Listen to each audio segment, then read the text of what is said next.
जी, अनीला रज़ाक, फ़ाइज़ा कुरैशी आपके साथ मौजूद हैं और हमारा सेगमेंट है दिल की बात।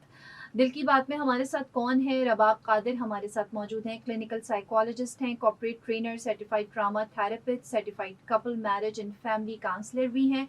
और हम आज जिस टॉपिक पे बात करने वाले हैं वो मोटिवेशन फॉर हेल्पिंग बिहेवियर। इस टॉपिक पे हम आज बात करेंगे और सबसे पहले तो रबाब हम आपसे ये पूछेंगे कि हमने एक टर्मिनोलॉजी कह लीजिए या एक टॉपिक के तौर पर हमने ये बात की कि मोटिवेशन ऑफ हेल्पिंग बिहेवियर ये है क्या? देखिए, मोटिवेशन ऑफ हेल्पिंग बिहेवियर हमारी सोसाइटी में बहुत सारे ऐसे अब जैसे जैसे हम आगे बढ़ते जा रहे हैं, राइट, बहुत सारे ऐसे मसले हैं जो आते जा रहे हैं। जैसे जैसे हमारा दिन नया आता जाता है, इस तरह से हमारे जो है वो मेंटल स्ट्रेसर्स भी नए नए आते जा रहे होते हैं और हमें अंदाज़ा भी नहीं होता है कि हमारे बराबर में बैठा हुआ शख्स कौन से ऐसे ट्रॉमा से गुजर रहा है। बिल्कुल एग्जैक्टली। तो आज का जो हमारा टॉपिक है वो रिफ्लेक्ट करेगा कि ऐसी कौन सी चीज़ें होती हैं जिससे एक इंसान सफ़र कर रहा होता है साइलेंटली, और हम किस तरीके से उसकी हेल्प कर सकते हैं। जैसे कि हम उसके लिए किस तरीके का एक सपोर्ट सिस्टम खुद से ही प्रोवाइड करके दे सकते हैं जो उसके लिए उस ट्रॉमा से निकलने में आसानी पैदा कर सके। सही। राइट। और ऐसी कौन सी चीज़ें होती हैं जो लोगों को मोटिवेट करती हैं उस बिहेवियर को अपनाने में। तो आज हम जो बात कर रहे हैं उसका जो है वो कंक्लूजन जो होगा वो ये होगा सेशन का। ठीक। तो रबाब, हम किस तरीके से दूसरों को इनकरेज कर सकते हैं कि वो हेल्पिंग बिहेवियर जो है वो अपना बरकरार रखें और कायम रखें? बात दफा ऐसा होता है ना कि लोग बेचारे दिल बर्दाश्त हो जाते हैं कि हम ही मदद किए जा रहे हैं और आगे से कोई रिस्पांस नहीं मिल रहा है। देखिए, यहाँ पर हम जिस तरह से पिछले सेशन में हमने बात की कि यहाँ पर पर्सनालिटीज डिफरेंट होती हैं। काफ़ी ऐसे लोग होते हैं जिनकी पर्सनालिटीज डिफरेंट होती हैं। सही। कुछ ऐसी पर्सनालिटीज होती हैं जिन्हें मदद करना अच्छा लगता है, बिल्कुल, राइट, बिल्कुल। कि वो किसी को सफरिंग में देख नहीं सकते हैं। कभी कभार आपने ये सुना होगा कि काफ़ी ऐसे लोग होते हैं जो कहते हैं कि मैंने ये वाला जो है वो तकलीफ बर्दाश्त की है, मैं इस तकलीफ से औरों को बचा रहा हूँ या फिर मैं औरों को उस तकलीफ में नहीं ले सकता। यहाँ पर हम इसको साइकोलॉजिकली एक टर्म यूज करते हैं, कहते हैं कि अल्ट्रिज्म। कि मैं जिस तकलीफ से गुजरा हूँ मैं ये नहीं चाहता कि सामने वाला उस तकलीफ से गुजरे, तो वो पहले से ही प्रिकॉशंस और इकदाम जो है वो अपनाना शुरू कर देते हैं। वो हमारे से अवेयरनेस देना शुरू कर देते हैं कॉन्स्टेंटली कि आप ऐसा ना करें, आप वैसा ना करें। कुछ ऐसी पर्सनैलिटीज होती है जिन्हें कोई फर्क ही नहीं पड़ रहा होता है कि सामने वाला बंदा कोई सफर कर रहा है या नहीं कर रहा है। ज्यादातर ऐसी पर्सनैलिटीज आप देखते हैं कि आपके साथ रहने वाला शख्स ही वो होता है। बिल्कुल, काफी ऐसे रिश्तों में जिससे कोई फर्क नहीं पड़ा होता है कि वो मेरे साथ रहने वाला जो शख्स है वो सफर कर रहा है, राइट। यहाँ पे क्या होता है कि वो सेंस ऑफ एम्पैथी नहीं है। बिल्कुल। ठीक है, इमोशनल कोल्डनेस आ चुकी है आपके रिलेशनशिप में और उसके बहुत सारे कॉजेज होते हैं कि एक बंदा इमोशनली कोल्ड क्यों हो गया आपसे। पहले सही था, अब सही नहीं सही है। कुछ ऐसे लोग होते हैं जो शुरू से ऐसे ही होते हैं जिन्हें फर्क ही नहीं पड़ रहा होता, राइट। जब आप उनके पैटर्न को देखते हैं तो आपको ये पता चलता है कि उनके फैमिली का ही पैटर्न ऐसा है। Okay, right. कभी कभार फादर इतना पैसिव है, कभी कभार मदर इतनी पैसिव है कि बच्चे ने वो बिहेवियर लर्न कर लिया, ये ब्रॉटअप में शामिल हो गया उसके कि अब मुझे ऐसे ही डील करना है। अगर कोई बंदा आके मुझे बस रो रहा है या परेशान है तो मुझे उसको जो है आई डोंट केयर वाला रिस्पॉन्स ही देना है, राइट। काफी ऐसी फैमिलीज होती है जो उस पर चलती है कि अपने काम से काम रखो, सही। राइट। तो आप वहां से बच्चे की जो लर्निंग है वो बेसिकली वहां से शुरू होती है कि उसके पेरेंट्स उसके ट्रॉमा को या उसकी प्रॉब्लम को कैसे जो है वो देख रहे हैं, राइट। हम हमेशा से जो है वो साइकोएनालिसिस थ्योरीज की बात करते हैं। बीइंग अ साइकोलॉजिस्ट मैं भी उस चीज को फॉलो करती हूँ। उसमें होता ही है कि फ्रॉइड हमें बहुत आसानी से बहुत इजी जबान में ये समझा रहा है कि आपका बच्चा एक्चुअल में ये देख रहा है कि जब उसे जरूरत है आप उसको किस तरीके से डील कर रहे हैं। सही। जब वो पेन में है तो उसे किस तरीके से रिस्पॉन्ड किया जा रहा है। और एक्चुअल में वो रिस्पॉन्ड वो सीखता है कि मुझे आगे जाकर जब दुनिया में कोई बंदा मुझे सेम पेन वाला जो है वो रिएक्शन देगा, मुझे उसको इसी तरीके से रिस्पॉन्ड देना है। सही। अगर वार्म से आप उसको प्यार से रिस्पॉन्स कर रहे हैं, आप उसकी तकलीफ को समझ रहे हैं, सुन रहे हैं, you are a good listener as a parent, तो वो बच्चा भी यही सीखेगा कि मुझे दुनिया में ऐसे ही जाके जो है वो रिस्पॉन्ड करना है और इसी तरीके से रहना है। लेकिन अगर वो ये देख रहे हैं कि वो परेशान है, तकलीफ में है, माँ बाप को बच्चे की और बच्चे को माँ बाप की एक पॉइंट पे जरूरत पड़ती है, बिल्कुल राइट? बिल्कुल। जब बच्चा छोटा होता है तो उसे माँ बाप की जरूरत होती है, हम्म, और माँ बाप उसे अवॉइड करके स्क्रीन टाइम में लगा दें या फिर कोई दूसरी एक्टिविटी में लगा दें जो उसको उस वक्त उस चीज की जरूरत नहीं है। वो बड़ा होके ही सीख लेता है कि अब जब दुनिया में किसी को मेरी जरूरत होगी या माँ बाप को खास करके मेरी जरूरत होगी तो मेरे पास भी उनके लिए टाइम नहीं होगा, मैं भी उनको किसी और एक्टिविटी में लगा दूंगी। बिल्कुल, सही, फिर वो right? मकफाते अमल वाली चीज जो है वो शुरू हो जाती वो है। एक्चुअल में अब हम उसको अगर रिलीजियसली बोले तो वो मकाफात अमल है, लेकिन अगर आप उसको साइंटिफिकली कहते हैं तो वो एक लर्न बिहेवियर है जो बच्चा अपने पेरेंट्स से ही सीखता है। सही सही, you give what you take वाली बात आ जाती है। बिल्कुल जी, हमारे साथ मौजूद है रबाब कादिर साहिबा और बहुत इन डेप्थ हमारी गुफ्तगू चल रही है। दिल की बात हमारा सेगमेंट है और रबाब कादिर साहिबा जो है वो क्लिनिकल साइकोलॉजिस्ट हैं, कॉर्पोरेट ट्रेनर हैं, ट्रॉमा थेरेपिस्ट हैं, मैरिज एंड फैमिली काउंसलर हैं। टॉपिक है हमारा कि आप दूसरों को जो है वो मदद करने के लिए किस तरीके से मोटिवेट कर सकते हैं। इस टॉपिक के ऊपर हम कर रहे हैं बात। आप भी अपनी राय का इजहार कर सकते हैं 111-111-107 पे हमारे साथ। कराची से बाहर वाले 021 कोड डायल करेंगे। इसके अलावा आप 03451104-107 के ऊपर व्हाट्सएप करके भी हमसे अपनी राय का इजहार कर सकते हैं। अनीला रज़ाक और फायजा कुरैशी हैं आपके साथ और आप सुन रहे हैं आपका फेवरेट शो मुकम्मल घर।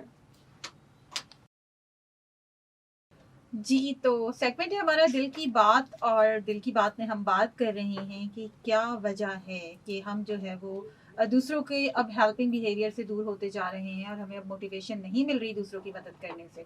रबाब कादिर साहिबा हमारे साथ मौजूद हैं जो कि क्लिनिकल साइकोलॉजिस्ट हैं, कॉर्पोरेट ट्रेनर हैं, ट्रॉमा थेरेपिस्ट हैं और मैरिज और फैमिली काउंसलर भी हैं।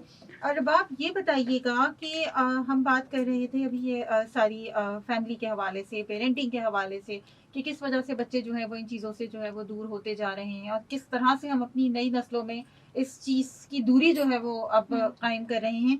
अच्छा, साथ साथ जो है जब हम प्रोफेशनल लाइफ की बात करते हैं, अगर हम सही। ऑफिस एनवायरनमेंट की बात करते हैं तो वहां पर भी अब एक दूसरे की मदद करना और एक दूसरे को गाइडलाइंस देना बहुत ज्यादा मफकूद होता जा रहा है। लोग जो हैं वो अब कोशिश यही करते हैं, एक फिर वही बात आ जाएगी कि रेस में पड़े हुए हैं।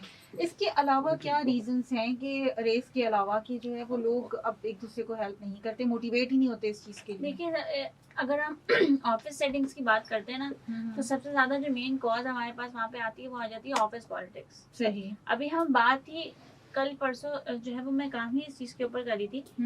कुछ भी नहीं था, ऑफिस का माहौल बहुत अच्छा, सारी चीजें। 2 से 3 लोग ऐसे हैं जो ऑफिस पॉलिटिक्स कर रहे थे, ओके। राइट? और उन 2 से 3 लोगों की वजह से 15 से 20 जो अफराद थे सब इफेक्टेड थे। ओहो। आपस में ट्रस्ट लेवल बिल्कुल जीरो, सही। एक दूसरे से कोई बात शेयर नहीं करते थे, एक दूसरे की टो में लगे रहना कि इससे फला गलती हो जाए और मैं ईमेल डाल दूं। ओके। बैक बाइटिंग लगी हुई है। बैक बाइटिंग कह ले आप, लेग पुलिंग कह लें। दे वर नॉट फोकस्ड कि मेरी डेडलाइन मीट नहीं हो रही है। आप इस चीज का देखें, एक नेगेटिव ऑरा का असर क्या पड़ता है। सही। आपका ब्रेन सिर्फ नेगेटिव सोचता है। बिल्कुल बिल्कुल। आप इन्वायरमेंट से मीम है निकालते हैं नेगेटिव पर्सपेक्टिव में कि फलाना ये नहीं किया, फलाना ये लाइट क्यों सही नहीं है, ये कप क्यों गंदा है। मतलब इतना माइक्रो मैनेजमेंट में आप चले जाते हैं जब आप ऑफिस एनवायरनमेंट की बात कर रहे होते हैं, ठीक है? और आपका जो इनसाइड एक आपका गोल होता है वो क्या होता है कि मुझे सामने वाले को टारगेट करना है और उसको मुझे नुकसान पहुंचाना है उसकी जॉब से रिलेटेड, ठीक है? सही। और उसमें सबसे ज्यादा जो प्रॉब्लम होती है वो आपके खुद के काम पे होती है, ठीक है? आपके खुद के काम पे सवाल उठ रहे होते हैं, आपको ये बात पता नहीं होती है, आपके पास खुद के पास कोई प्रोडक्टिविटी करने का टाइम नहीं है, आपकी खुद की डेडलाइंस मीट नहीं हो रही है, आप अपनी पर्सनल ग्रोथ पे काम नहीं कर रहे हैं, तो ऑर्गेनाइजेशन की ग्रोथ तो आप दूर की बात है, ठीक है? लेकिन जब आप अपने बाउंड्रीज सेट करने लग जाते हैं, ठीक है? अब यहाँ पे 25 लोग थे, 25 के 25 को बिठा के एक ही बात की गई कि आपसे अगर सामने वाला बंदा आके कह रहा है कि फला ने ये किया है, तो you have to set your boundaries. आप उसको क्लियर बोले this is not my domain. आपको जिससे प्रॉब्लम है जाए उसे डायरेक्ट जाके बात करें, मुझे मत बोले आप, राइट? जब आप अपने आप को डिस्टेंस करना शुरू करते हैं नेगेटिविटी से, तब आप प्रोडक्टिविटी की तरफ चले जाते हैं। बहुत अच्छी बात, बिल्कुल सही बात है। तो ऑफिस एनवायरनमेंट में तो आपको बहुत सारी चीजों का ख्याल रखना पड़ता है। यहाँ पे आपको डाइवर्सिटी पे काम करना पड़ता है एक्चुअली में। आपको एक्सेप्ट करना पड़ेगा सामने वाला किसी भी कौमियत से, किसी भी रिलीजन से, किसी भी बैकग्राउंड से आ रहा है, राइट? टारगेट किया जाता है इस चीज को लेकर कि फला बंदा ऐसा है, फला बंदा ऐसा है, तो उसका काम ऐसा होगा, उसका बात करने का तरीका ऐसा होगा, उसका कल्चर ऐसा है, राइट? उसकी गलतियों को उसकी कौमियत से जोड़ दिया जाता है। एक्चुअली में ये हरासमेंट की ही एक टाइप है। बिल्कुल ठीक बिल्कुल। है, जब हम ऑफिस एनवायरनमेंट की बात करते हैं तो वो तो फिर एक बहुत बड़ा पेंडोरा बॉक्स है जो बहुत सब चीजें उसमें से निकल आती है बाहर। बिल्कुल। लेकिन जब आप अपने आप को डिस्टेंस करना शुरू करते हैं नेगेटिविटी से और आप अपनी प्रोडक्टिविटी पे काम करते हैं, फिर जाके आपका जो है वो एक पॉजिटिव बिहेवियर सामने आता है। सही सही सही। ठीक है जी। और हमारे पास जुबैदा अदीब साहिबा की कॉल थी और उन्होंने कहा कि आजकल जैसे बच्चों की एग्ज़ाम्स वगैरह हो रहे हैं तो वो कहती है कि नेबर्स से बड़ी आवाज़ें आती हैं और माँ बाप जो हैं वो बच्चों के ऊपर चीख रहे होते हैं, ख़ासतौर से माएँ ओके पढ़ लो पढ़ लो पढ़ लो। और उसके बाद जी बच्चे उठते हैं, टीनेज बच्चे जो फिर आगे से कहते हैं कि जी नहीं हमने तो सारा काम कंप्लीट कर लिया, अब क्यों चीख रही हैं। तो फिर माँ बाप का ये कहना होता है कि तुम हमारे सामने जो है वो ऊंची आवाज से बात कर रहे हो या हमसे मिसबिहेव कर रहे हो। तो ये सब चीजें जो है वो आर्ग्यूमेंट्स बढ़ते चले जाते हैं और ये बिल्कुल ऐसा हो रहा है। अच्छा, यहाँ पे देखें कई दफा ऐसा होता है कि बच्चे पढ़ नहीं रहे, ठीक है, और माँ बाप पीछे पड़े हुए कि तुम पढ़ लो, लेकिन दूसरे केसेस में बच्चे एक्चुअली में पढ़ चुके हैं, ठीक है, और अब वो एक चीज को बार बार जो है वो पढ़ने से वो बोर हो रहे हैं। होता भी यही है कि भाई हम एक चीज कर चुके हैं, हमें पता है कि हम कर लेंगे ये चीज, ठीक है, हमें ये डर नहीं है कि मैं पेपर में नहीं लिख पाऊंगी या नहीं लिख पाऊंगा, राइट। यहाँ पे क्या चीज की आपको कमी लग रही है कि माँ बाप को बच्चे का लर्निंग स्टाइल नहीं पता। सही सही, ठीक है, कुछ बच्चे ऐसे होते हैं जो वीडियोस देखकर सीख जाते हैं, पढ़ लेते हैं। मेरा खुद का जो लर्निंग स्टाइल था, मैं अगर अपना बताऊं तो मैं अगर कोई वीडियो किसी से रिलेटेड देख रही हूँ या किसी का लेक्चर सुन रही हूँ तो मुझे वो चीज याद हो जाएगी, मुझे वो चीज समझ में आ जाएगी, मुझे जरूरत नहीं है उसको किताब खोल के रात भर बैठ के पढ़ने की। मेरा लर्निंग स्टाइल ऑडिटरी है, ठीक है, राइट। ये चीज बच्चे भी जो है ना इस गौर से इस चीज को समझे अपने बारे में कि आप सबसे पहले ये लर्निंग के लिए बेस्ट तरीका क्या है कि आप अपना लर्निंग स्टाइल मालूम कर लें, ठीक है। आप काइनेस्थेटिक लर्नर हैं कि जब तक किताब हाथ में नहीं आएगी, पेन हाथ में नहीं आएगी, आपको वो फील नहीं आएगी, आपको जो है वो समझ में नहीं आएगा जब तक आप किताबों में लाइनें नहीं मारेंगे।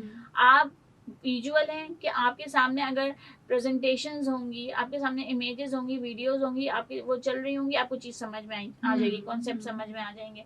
आप ऑडिटरी हैं, आप लेक्चर सुन के वीडियो सुनकर जो है ऑडिटरी सुनकर आप सीख जाएंगे। दौर आगे बढ़ रहा है, राइट। यहाँ बच्चों को भी अपने पोटेंशियल्स के बारे में पता होना चाहिए, माँ बाप को भी पता होना चाहिए कि मेरा बच्चा किस तरीके से जो है वो चीजों को लेकर चल सकता है। कई दफा जब लर्निंग इश्यूज की बात आती है तो पेरेंट्स को पता ही नहीं कि उनके बच्चे किस तरीके से लर्निंग कर सकते हैं, उनके बच्चों के लिए बेहतर तरीका कौन सा है लर्निंग करने का। यहाँ पर आपको ये चेक रखना पड़ेगा कि उनके लिए बेहतर क्या चीज है। सही है, राइट। आप जिसकी एग्जांपल दे रही है, मे बी वो बच्चे ने जो है वो वाकई में पढ़ लिया और पेरेंट्स को ये चीज का पता नहीं। पेरेंट्स अपनी इनसिक्योरिटी कभी कभार बच्चे के अंदर इन्फ्यूज करते हैं कि पढ़ लो और वरना तुम्हारे नंबर कम आ जाएंगे, पिछली दफा फला के नंबर ज्यादा हो गए थे, तुम्हारे नंबर कंपैरिजन चलता रहता है। कभी कभार बच्चे खुद इस चीज से उकता जाते हैं। बिल्कुल। अच्छा, ये तो एक एग्जांपल थी कि बच्चे जो है वो पढ़ाई के मामले में कह रहे हैं कि नहीं जी हमने पढ़ लिया है और आप क्यों चीख रही हैं या आप क्यों शाउट कर रही हैं, वो आर्ग्यूमेंट्स बढ़ते चले जाते हैं। लेकिन रबाब ऐसा तो हो रहा है ना आपके बच्चे जो हैं वो पेरेंट्स के सामने जो है वो ऊंची आवाज से बात कर रहे होते हैं और आर्ग्यूमेंट्स कर रहे होते हैं, और तो ये सारी चीजें जाहिर बात है पेरेंट्स टॉलरेट नहीं करती।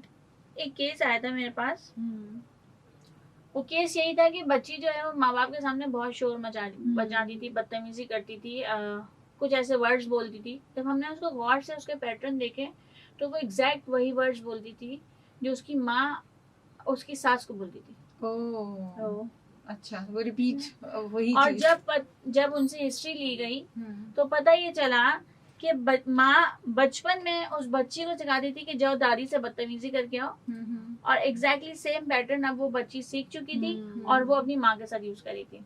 और उसकी माँ को प्रॉब्लम ही ये होती थी कि ये तुम मुझे बोल रही हो, मैंने जो है वो तुम्हें जरूर सिखाया था लेकिन किसी और के लिए सिखाया था, अब तुम मुझे बोल रही हो। उसने उसको किसी को पर्टिकुलर एसोसिएट करके नहीं सीखा है, उसे सीखा है कि बात ऐसे ही करनी है। Okay, right. तो कभी कभार आपके जो पैटर्न आप सोचें ये चीज कि क्या मेरे जो वर्ड्स हैं वही मेरा बच्चा रिपीट तो नहीं कर रहा, तो इसका मतलब मुझसे ही तो सीखा है। उससे सीखा है। बिल्कुल सही बात है। आप जिस तरह से उससे बात करेंगे वो उसी तरीके से जो है वो लर्न करेगा और इस तरीके से बिहेव करेगा आपके सामने। जी, तो सेगमेंट है हमारा दिल की बात और हमारे साथ मौजूद हैं रबाब कादिर साहिबा, जो कि clinical psychologist, corporate trainer, trauma therapist, marriage और फैमिली काउंसलर हैं।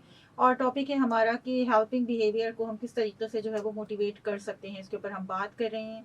एक दूसरे की मदद को किस तरीके से मजीद करने को उजागर किया जा सकता है। अनीला रज़ाक, फायजा कुरैशी आपके साथ मौजूद हैं और आप भी हमें कॉल कर सकते हैं 111-111-107 पे, कराची से बाहर वाले 021 कोड डायल करेंगे। इसके अलावा आप 03451104-107 के ऊपर व्हाट्सएप करके भी हमसे अपनी राय का इजहार कर सकते हैं। आप सुन रहे हैं आपका फेवरेट शो मुकम्मल घर, ओनली ऑन अपना कराची FM 107 और बल्ले बल्ले FM नेटवर्क पर। तो ये हेल्पिंग बिहेवियर भी ज्यादातर आप देखेंगे जो पेरेंट्स जो है ना वो दूसरों की हेल्प